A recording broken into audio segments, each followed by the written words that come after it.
my favorite part of that is the whammy bar. Oh, it's more? There's more? Okay, I'm just restarting. Okay. No, sorry. I Favorite forgot part of to that turn was the the loop whammy off. bar.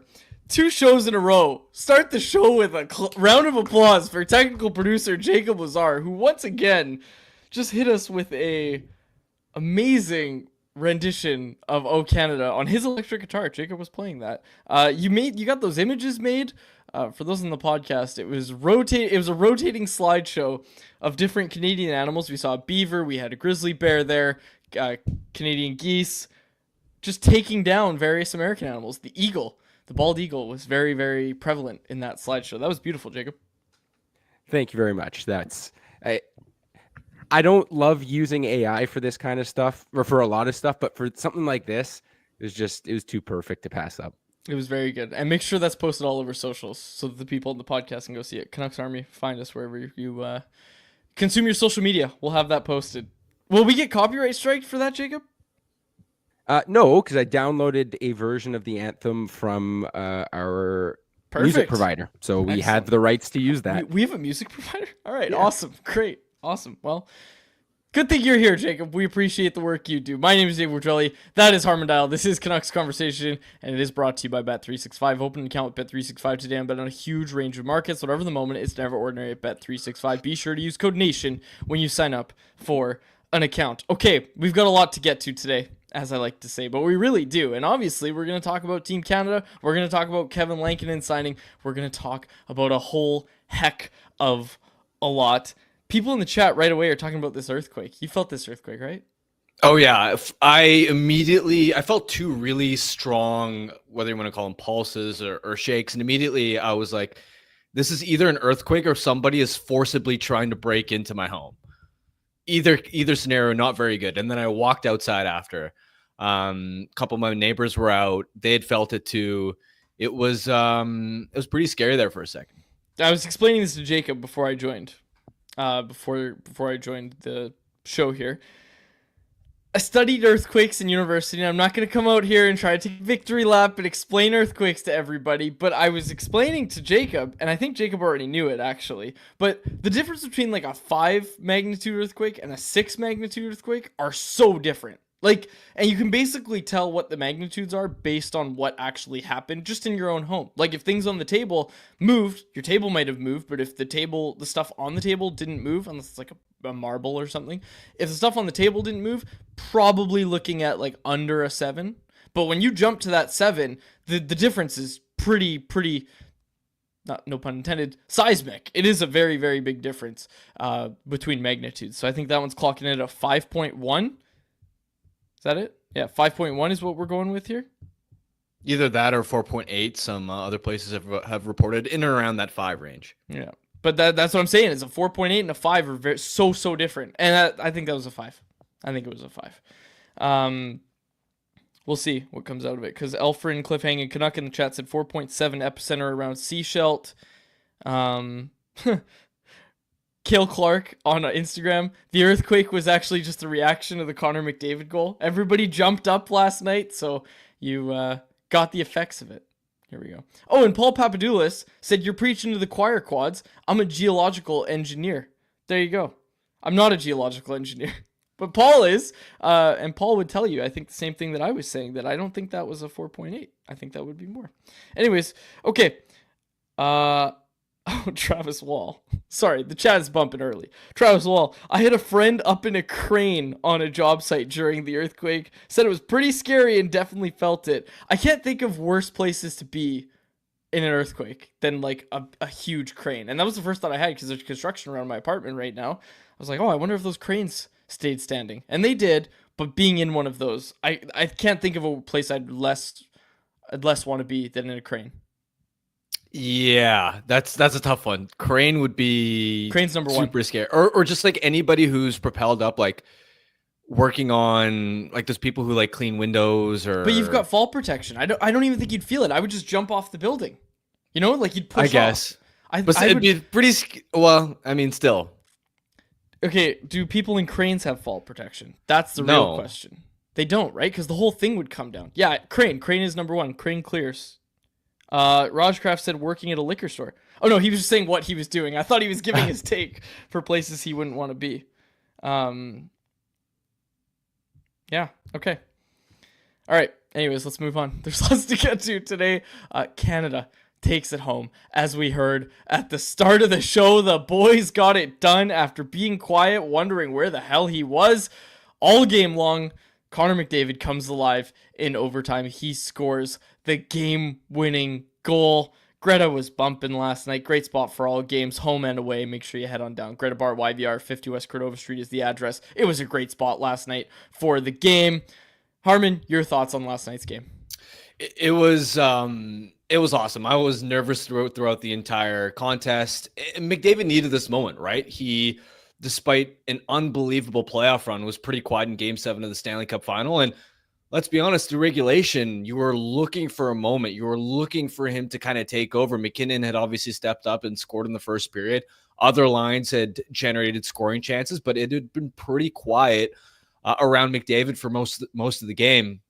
And you know that as the best player on this planet, there would have been criticism thrown his way if the Canadians fell short. So for him to come clutch in a big moment like that was necessary. I mean, it was funny.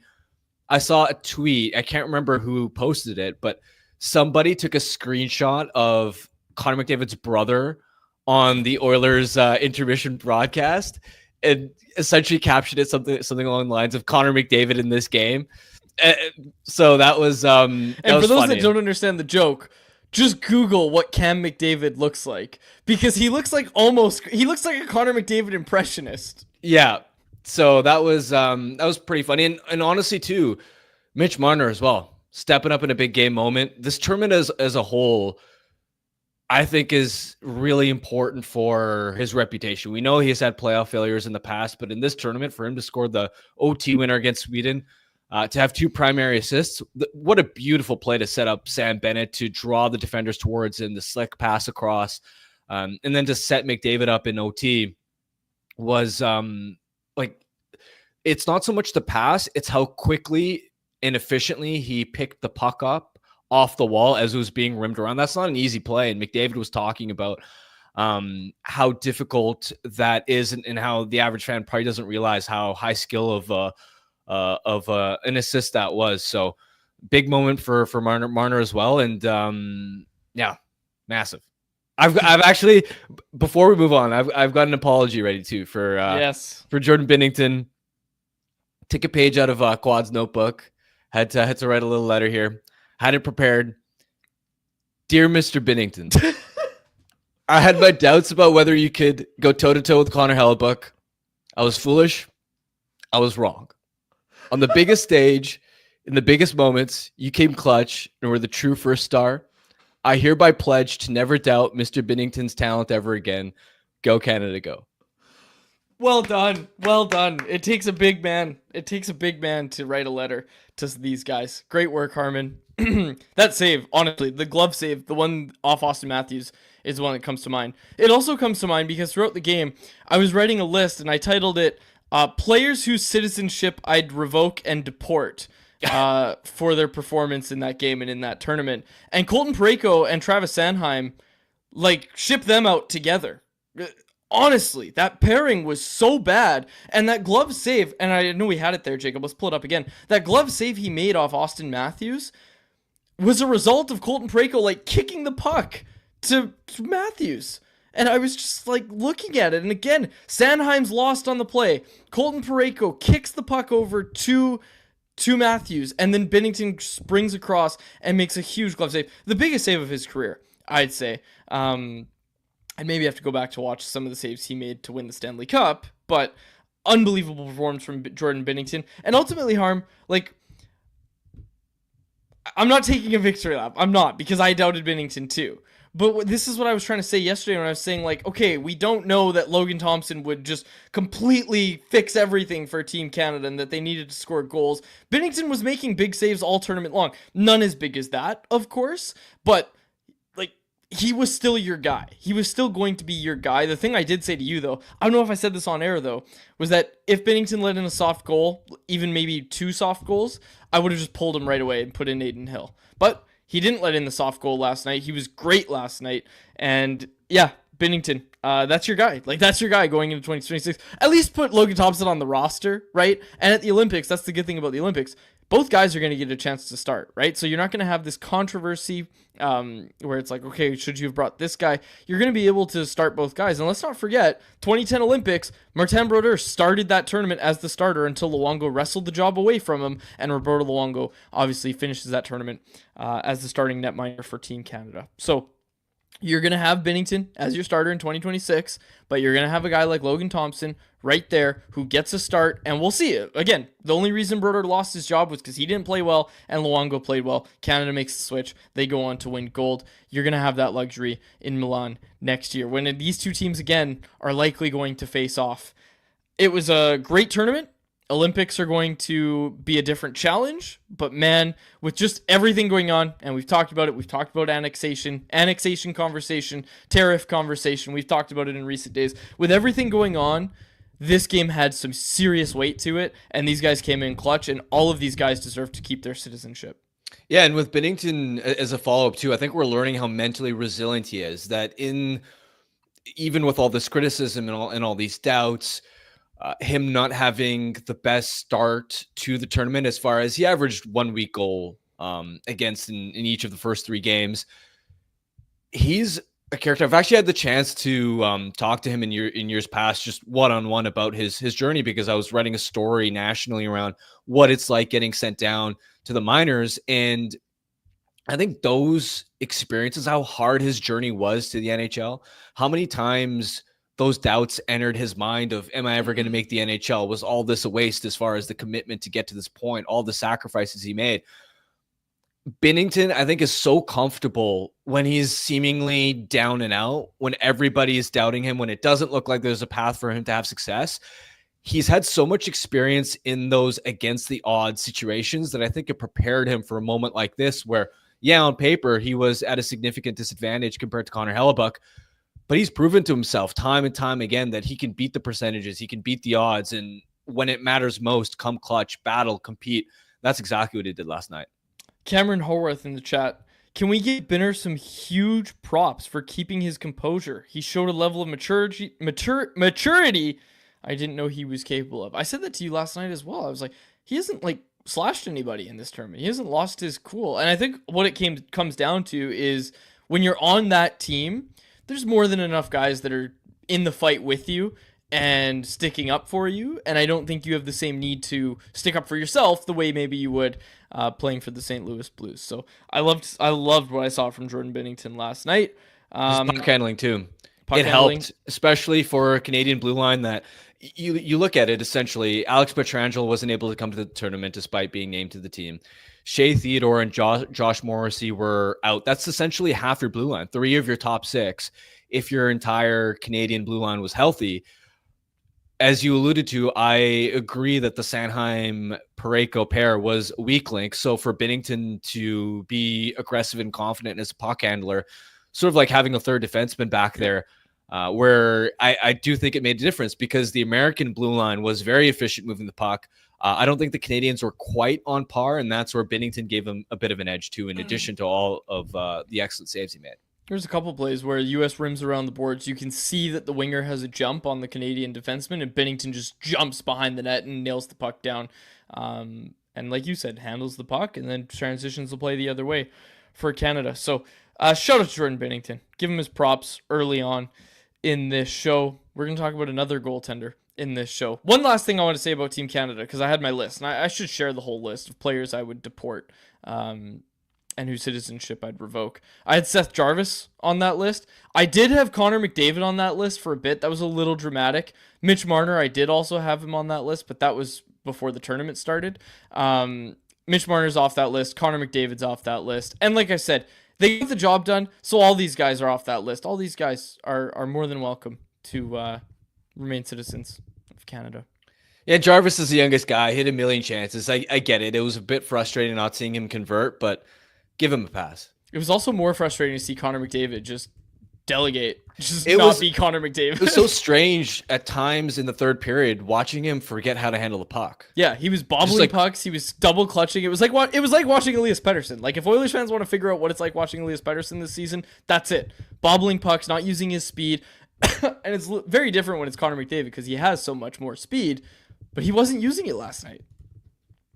Yeah, again, massive for him and this country. I mean, I don't even.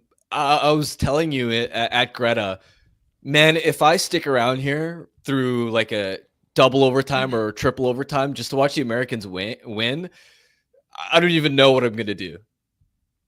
It wouldn't have been good. It wouldn't have been good. And there were a couple mouthy little 19-year-olds. We'll call them 19-year-olds at Greta last night, wearing their USA merch, chanting USA. It brought a tear to my eye to watch them just get it from everybody in the bar. First of all, everybody was booing them when they would start their little stupid USA chant.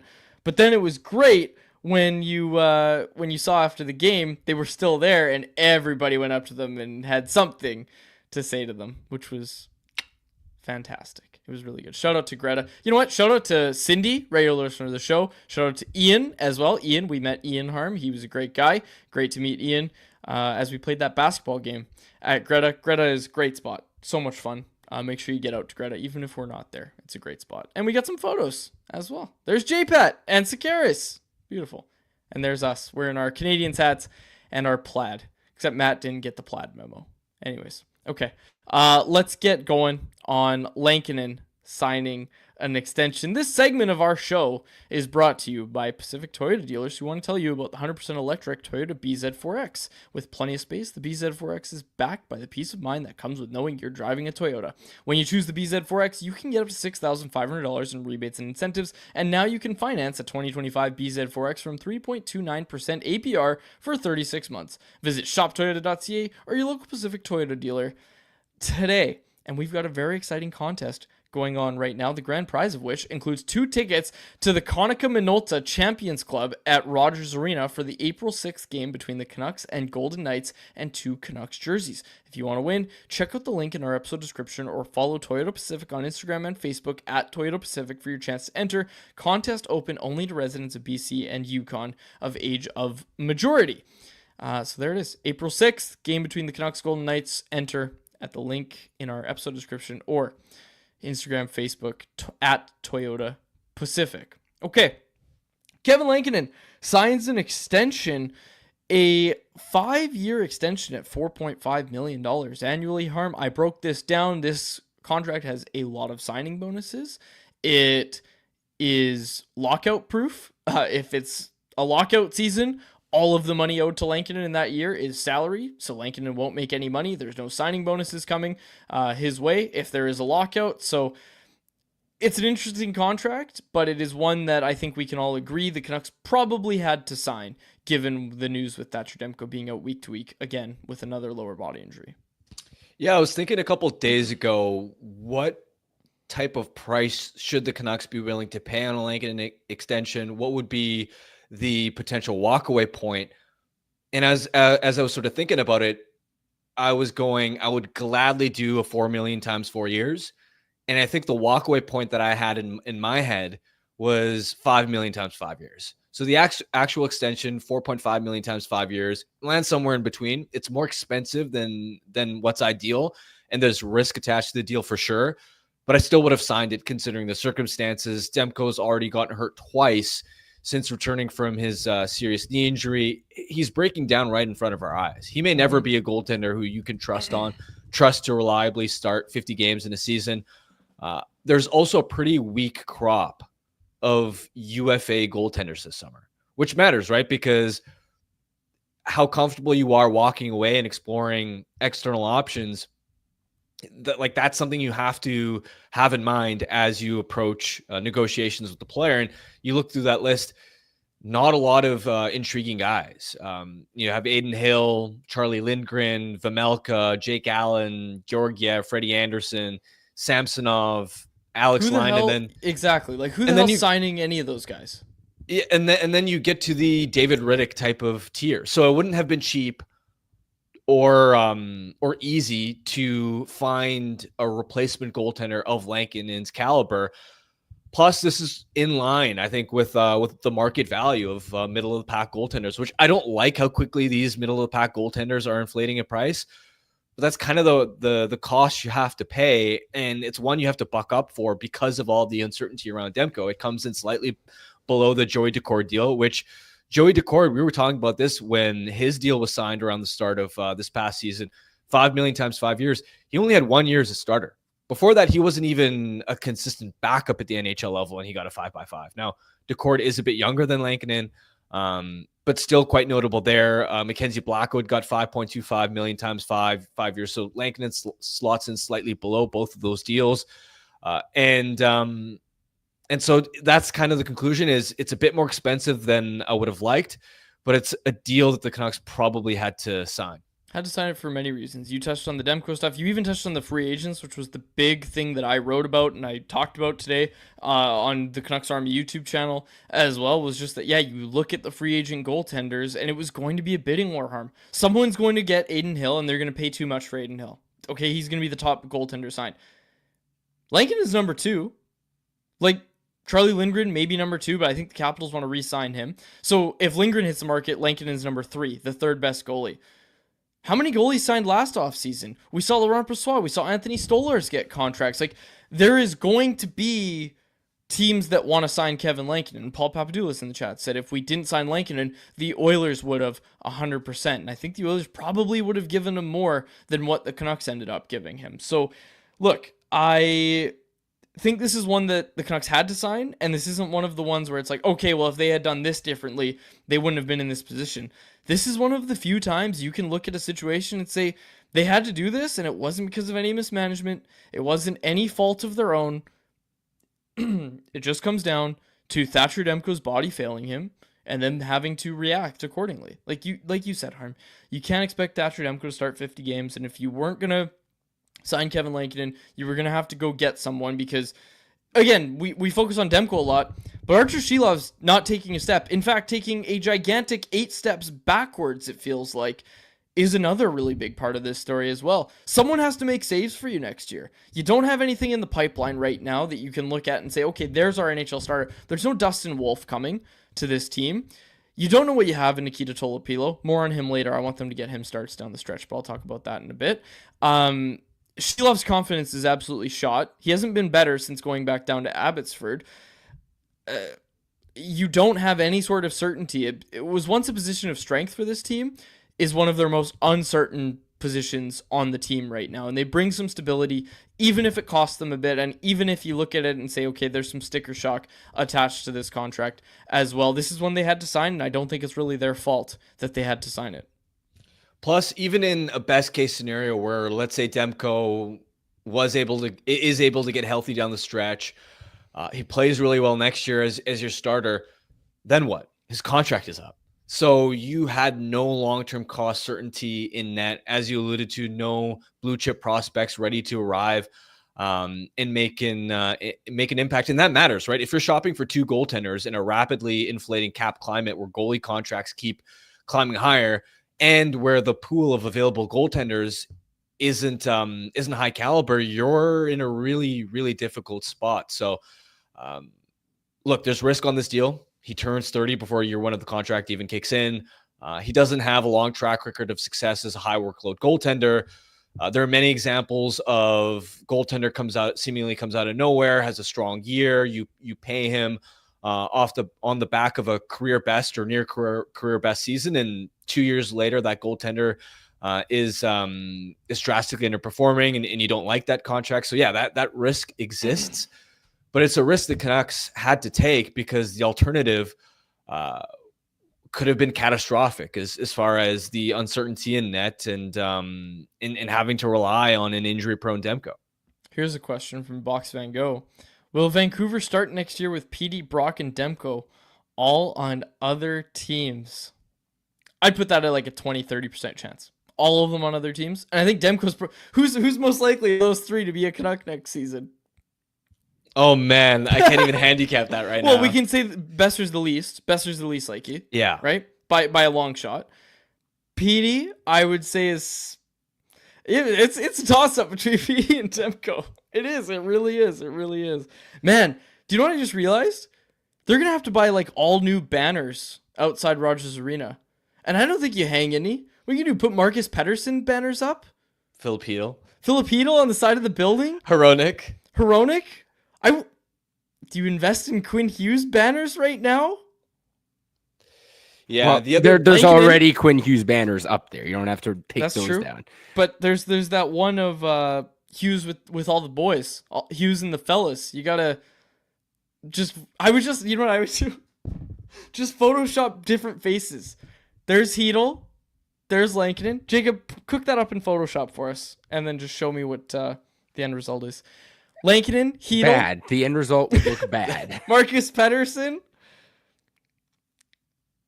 Okay. Yeah, they had. What would you do with Demko? That was what I was about to ask you. Is what does this mean for Thatcher Demko?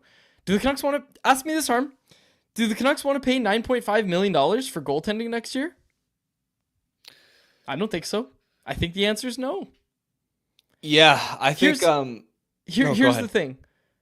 Just looking at their cap picture now, talking about oodles of cap space, they can't go sign Mikko Rantanen anymore. They can't go sign Nikolai Ehlers. Maybe they could sign Ehlers, but they have about $10 million in cap space to work with, right? Did you get to the same number when you kind of worked this out? No, I haven't fully done the cap math yet. Okay, well, I think it's about 10 million. They have about 10 million to work with. And that's not re-signing Besser, which I don't think they're going to do. I don't. And look, I know people really like Brock Besser. I'm not going to start this again, but if Brock Besser's looking for anything above 7x7, and maybe he's not, maybe the Canucks don't want to sign that, then I disagree. But if Brock Besser will sign a 7x7, great, you can still be a Canuck. But if you're looking for a 7-8 year deal and you're looking for $8+ million, you got to go somewhere else. It's just, it's not going to work in Vancouver. It can't. I don't want them to sign that contract. I don't think that is a smart contract to sign for a guy who has had 2 good seasons. Good relative, of course. They've been fine seasons before and they've been good seasons. But again, a guy who, needs to play with someone really, really good to be good. He's not a play driver. I worry about giving up big term and big money to a guy like that. So I know people really like it, but I'm really starting to see on social media, like, pay Brock Besser, and so disrespectful. They're saying they're still evaluating. They're not still evaluating Brock Besser. They're evaluating what to do with Brock Besser. They're evaluating the situation with Brock Besser because they know what his ask is and they know they don't want to go there. So do with that what you will. Okay, Canucks cap picture. Yeah. It looks like next season they're going to have about... Where did it go? How do I look at this? Yeah, it looks like they're going to have about $10 million in cap space for next season. And that is assuming, of course, that all the players they currently have under contract are still on the team next year. Yeah, like they don't trade anybody. Yes, exactly. Yes. So they might trade someone, but like this is also considering Elias Pettersson, who's on an ELC, is going to play in the NHL, which I think he is. I think we can agree on that at this point. They have $10 million to work with. I don't think they wanted to spend $5 million on Thatcher Demko. I think they would rather get rid of that, pay a backup $1-2 million, and then you have Kevin Lankinen as your starter, and you go into it with a backup next season. There's plenty of those on the market. We were just talking about the free agent goaltending market. And then all of a sudden, you're looking at $13-14 million in cap space. And I think they'd much rather have that heading into next season. Well, the calculation you kind of have to make if you're the front office is weighing how you could reallocate that $5 million that you're paying Demko to upgrading other parts of the roster versus, to me at this point, Thatcher Demko is a lottery ticket. Mm-hmm. Right? There's a probability, it's below 50%, but there's a probability, a measurable chance that he stays healthy next season and rebounds back to a Vezina form. Now, that doesn't mean he's playing 60 games, but if it's 40, 45 games, you manage his workload, there is still a probability, again, probably below 50%, but a legit chance nonetheless that he rebounds back to Vezina form, is a star goaltender, and that type of piece raises a team ceiling. Right? That turns a fringe playoff team to a playoff lock. That turns a playoff team to, okay, you're potentially a cup contender. It sort of gets you to the next tier because goaltending is so important in the NHL, especially if you've got one that can play at an elite level. So The question is, do you want to use him as your own lottery ticket, or are you not confident in his body holding up even for 40 games next season and him returning to that level? And would you say we'd rather have the cap space and bank on us using that more wisely elsewhere? And look, I don't think it's an easy decision necessarily, because the way that I view the Canucks right now, I'm not sure if they're going to be able to, come September, after they've made all their offseason moves, on paper, I'm not sure if we're going to look at them and go, that's a cup contending team. I'm sure we'll look at them and go, that team should make the playoffs. But are they truly one of the top 7-8 teams in the NHL? I'd be surprised if they can ice a roster of that quality. And that's where that probability of Demko, if he rebounds to what he was last year, like, he's the type of piece that can raise your ceiling to take you a tier and a notch higher. Now, personally, I probably lean towards dealing him. I especially him getting hurt twice since coming back. Like, it's not just the serious knee tear at this point. Different injuries than his knee too. Feels like he's rapidly breaking down. So I lean towards shopping him, trading him, and using that cap space elsewhere. But it isn't a foregone conclusion. It isn't a certainty that that Demko's gone, because that other possibility is still one you have to consider. I like that analogy of the lottery ticket. Do you want to keep the lottery ticket or give it to someone else? Well, that's the way other teams are going to view it, right? Yep. If you put him on the trade market, and again, I had conversations with NHL execs about this. Now, this was, mind you, before the most recent injury he had against the Leafs. So maybe that makes things worse. But when I was having conversations with execs 3 weeks ago, they were saying, if you put Demko on the trade market, there are going to be lots of teams lining up to take that risk, especially because there's only 1 year left on the contract.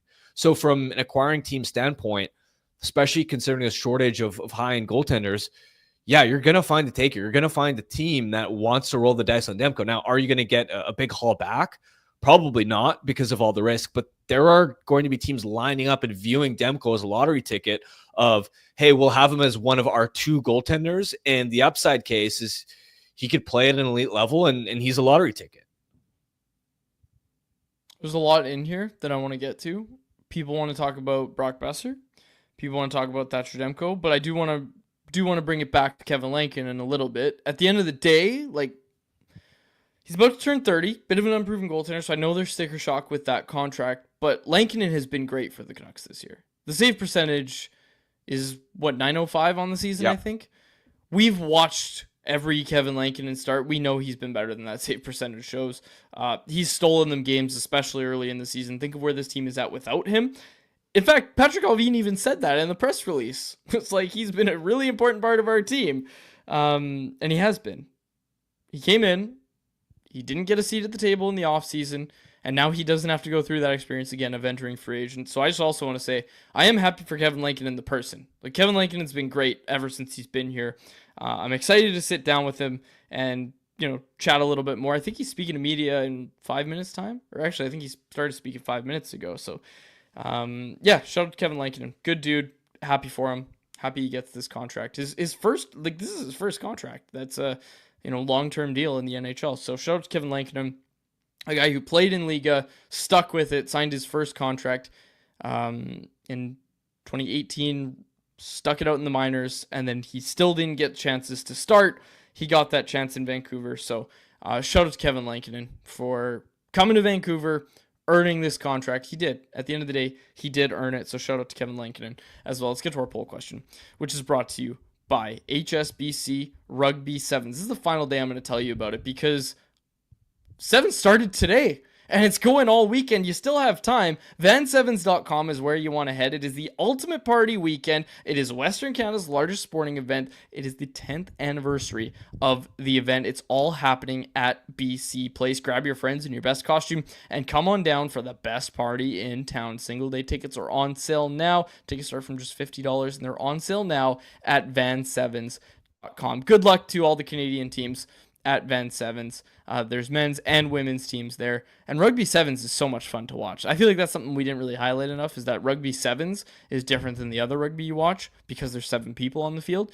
And it's just so much fun. There's so much more space. It's almost like 3-on-3 hockey. We should have asked, and I regret not asking Chrissy when we had Chrissy Scurfield on the show. We should have asked her about sevens and why it's so much fun to watch. But let's get to our poll question, Jacob. Let's pull it up. Poll question today: how do you feel about the Kevin Lankinen extension? This makes sense, Harm. 26.2% say they love it, 47.8% say they like it, 18.5% say meh, and 7.5% say they don't like it. I think most people like it. It's one of those things where you look at the situation the Canucks were put in, and it's not like a Miller situation where it's like, okay, well, they had chances to fix this situation before. If someone could tell me a realistic way that the Canucks could have avoided having to give Kevin Lankinen this contract, be my guest, because I don't think I can think of one. Like a real reason how that they could have avoided this. I don't think, maybe you say they sign him out of camp at like 3 years, $3 million, but at that time, Kevin Lankinen wasn't Kevin Lankinen we know he is today, and that would have been a pretty significant overpay. I don't even think the Canucks could have afforded that cap-wise at the time. You're right. I didn't even think of that. Yeah, you're right. Okay, there you go. There's that too. So yeah, I think you like it. I think I like it, all in all, which is similar to what you've said as well. Anything on Lankinen you wanted to get to? No, Jax was asking in the chat, isn't Markey 35 and still good, referring to Markstrom, pointing out Fleury and Quick, and essentially saying, I'm not worried about 35-year-old Lankinen. If he falters, it won't be due to age. I largely agree. The aging curve for goaltenders is different than skaters, where there are more goaltenders who through their 30s maintain their effectiveness.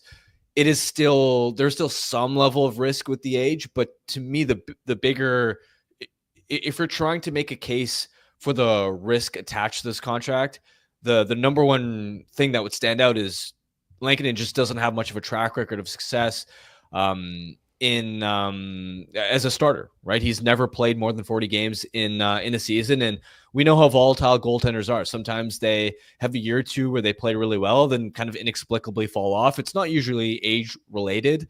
But yeah, Jax is sort of right there. It's not so much the age, but rather the small sample size of success as a starter that presents the sort of downside case or risk. But overall, it's a contract that Canucks needed to get done. And I'm going to chime in. A lot of people talk about how Carey Price fell off in his early to mid 30s, but in 18-19 and 19-20, Carey Price led the league in minutes played. Like, he was being worked to death by the Montreal Canadiens at that point. And I think I agree with you, Harm. For the most part, the aging curve is different. And if used properly in the way that teams are starting to use their goaltenders and fewer, if any, back-to-backs and caring about guys when they travel, and you should see a guy like Lankinen hopefully still be at the top of his game by his mid-30s. But I think the bigger question, as you mentioned, is just, will he be able to handle a starter's workload as he progresses? But unless you're working a guy like almost 4,000 minutes like the Habs did to Carey Price, I don't think you have to worry about goalies deteriorating in their mid-30s anymore. How far is Anaheim Lake? It's northern BC. It's past Williams Lake. Oh, that's further north. Further than I drove. Oh, no, it's not. Yes, it is. No, it's not. Yeah, it is. Okay. All right. What was that for? Well, he brought up Carey Price. Carey Price is hometown. Okay. Yeah, pull up Carey Price. All right. Good stuff, guys. Good stuff. Let's get to anyone else. I got a lot for anyone else, and I want to get to it. So let's get to anyone else, which is brought to you by the Daily Face-Off Trade Deadline Special, which is coming your way on March 7th from 11 a.m. to 4 p.m. Eastern. Pacific, though, that's 8 a.m. to 1 p.m. Okay, DFO Live team is going to be live breaking down every single move as it happens with instant reaction, expert analysis, and all the behind-the-scenes drama of the biggest trades and news around the league. There's also going to be special guests lined up throughout the show to give you exclusive insights from some of the biggest names in the game, from the blockbuster deals to the surprise moves. They'll be covering it all, so what are you waiting for? Tune into Daily Faceoff's YouTube channel and follow Daily Faceoff on socials on March 7th. Let's break down the biggest deadline day in hockey. You won't want to miss it. All right. Let's get to anyone else here. Harmon, did you have anything to do with this Olympic hockey stock watch article that went out The Athletic? Nope. Okay. Did you read it? I haven't had a chance yet. No. Okay. That's okay. I don't read stuff from The Athletic usually either. One thing that was highlighted in this article was basically looking at like risers, fallers from four nations as we look ahead to the 2026 Milan Olympics. Elias Pettersson was highlighted as a guy who might be playing his way off of Team Sweden, which is pretty crazy to say and pretty crazy to think about as he opened the tournament as Sweden's really top center. But again, he's benched in that final game, the only game of the tournament that they win, and he was absolutely awful in that tournament. And again, it was more of what we saw, but the reason I bring this up, and the reason that I think it was brought up in The Athletic, was that you've got young Swedes coming up that are going to have more role, and maybe not roster spots. Like, is Leo Carlsson going to take Elias Pettersson's roster spot? Maybe, but Leo Carlsson's obviously been really bad this year, and he's taken a significant drop-off since his rookie year.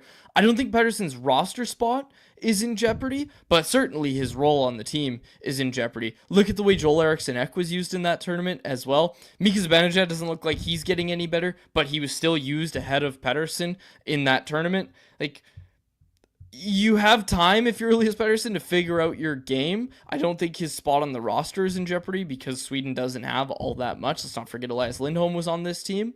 But man, like, it can't be understated how bad he was in that tournament and how it's definitely going to affect his standing with Team Sweden.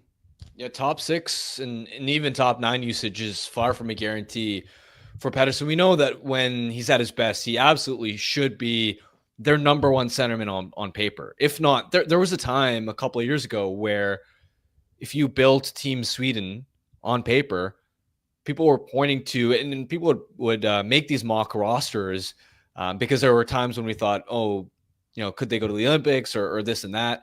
And even just the excitement of looking far ahead at tournaments like this one.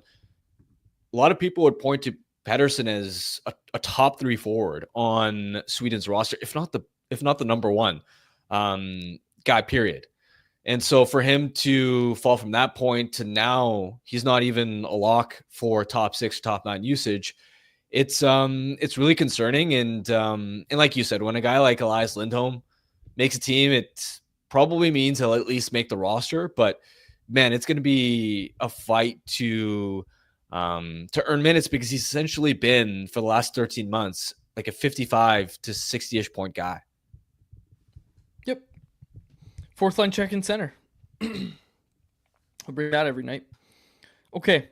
But yeah, and even in this article, as I read through it more, Joel Eriksson Ek did become the most trusted all-situation center for Sweden at the Four Nations. So Eriksson Ek stock is way up after that tournament, but Pettersson's not so much. Okay.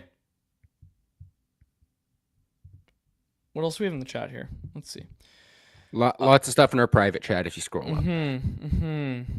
Okay, this was from LC250. This is a good comment, and I want to get to it. He said, Ty Young looks promising. He's posted better numbers than Shilov's in the same age, and he's posting similar numbers to Demko in their respective first AHL season at a younger age as well. Ty Young got recalled from the ECHL up to the AHL. He's going to be getting starts with the Abbotsford Canucks, and this is going to be an interesting one when we have Manny Malhotra back on the show to ask about, because Ty Young, again, a guy that I talked to quite a bit, talk to him every training camp, talk to him every development camp. I'm usually the only media member that makes a request for Ty Young, but I've done it, and I talked to Ty Young quite a bit.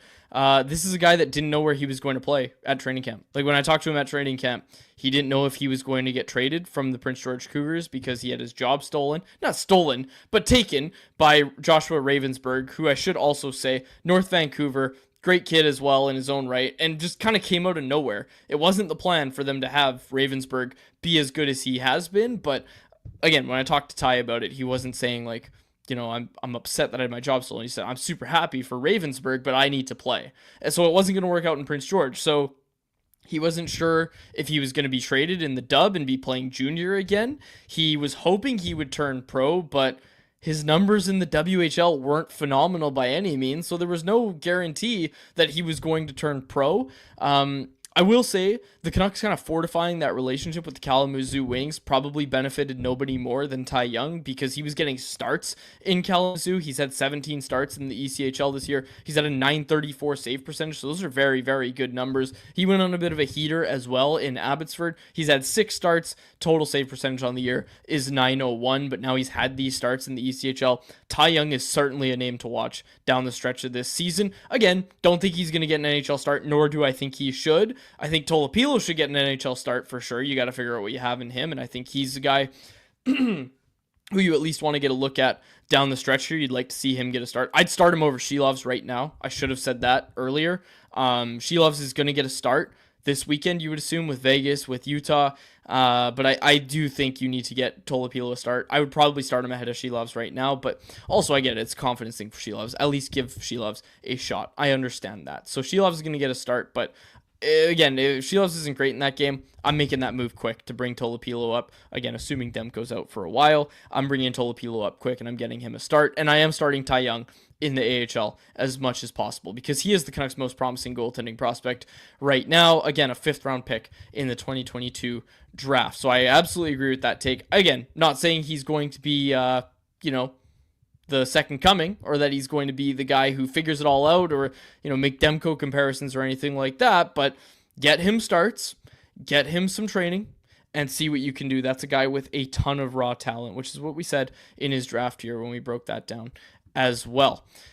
Another guy, Aku Koskenvo, people are asking about him naturally, and the other Canucks goaltending prospect. He's at Harvard this year. He's not getting a ton of starts. It's not the results you want to see. It's a guy that is years away, and I'm curious, even though he is older than Ty Young, I'm curious what it looks like when he turns pro and plays in the ECHL and takes the same route that Ty Young played. But it hasn't been a great season for Aku Koskenvo, so it's one of those guys where you look at it and say it's a prospect. The book is still out. It's actually what I told people when Ty Young was struggling in the WHL, right? It was like that Prince George defense wasn't very good in that season. It's the same thing I said back then was, okay, but it's junior. This is college. Let's see what he can do when he's back, when he gets to pro games, and what he's able to do when he gets some more training and he takes another step in that development. Let's see what happens. So I'm not saying Koskenvo is not going to do anything, but when it comes to the progression, Koskenvo still has to turn pro. He still has to make that step, and you still have to see how he reacts to that change. It's been great for Ty Young so far, but there was no guarantee that that would be the case. So this is a great season for Ty Young. It absolutely is a promising season, and he's going to get some AHL starts as he should. I wish I had Faber's goalie talk button. What? Oh, when I talk too much? Yeah, it was brilliant. Don't get me wrong, but like the Ty Young part was exceptional. But I'm not convinced anybody was actually asking you about Koskenvo. They were. The people want their Koskenvo updates, Harm.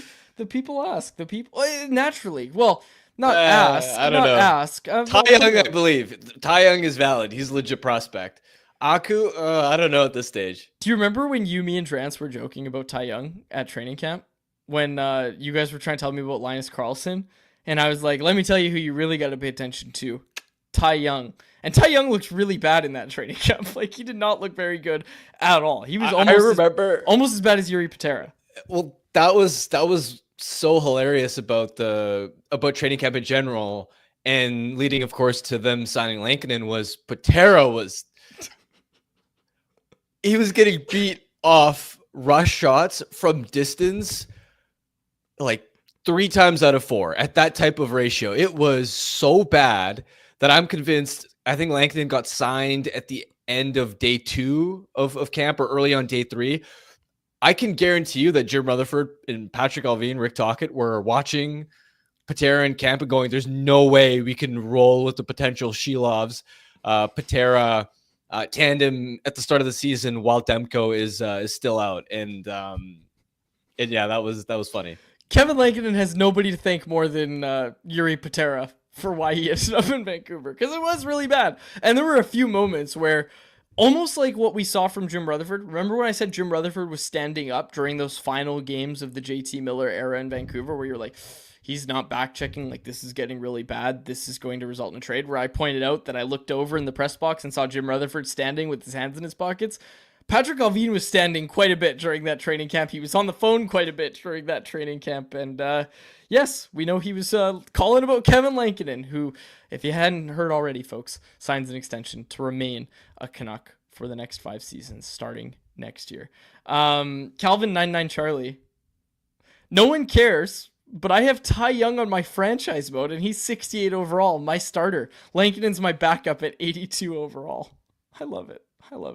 And Jacob jumped in our private chat and said, I remember standing next to Jim and Patrick during camp with Patera getting lit up right in front of us. Yeah, everybody saw it. So yes, Kevin Lankinen if Todd Diamond had seen footage of nobody showed Todd Diamond what was happening in Penticton. They're lucky that wasn't televised, because if I was an agent actually attending or seeing footage of that, I'd be like, yeah, we're absolutely holding out. You're gonna get desperate. It would have been really funny if, like, it's a good thing Dollywall doesn't go to training camp, but it would have been really funny if, like, some of us were starting to get texts from an agent or from Todd Diamond saying, hey, how's the goaltenders looking in camp there? Because, like, it was becoming a story. It was the funny thing. Like, we were talking about it on this show. I think we were writing about it because our Canucks Army notebooks, we write about everything that happens at training camp. We did definitely talk about it, that, like, yeah, Dylan Ferguson hasn't looked very good. Yuri Patera's looked worse. It's not really good for the Canucks goaltenders right now. So, and at that point, like, Faber, if Faber we were hardly criticizing Shilovs at that point too. Sorry, what were you saying about Faber?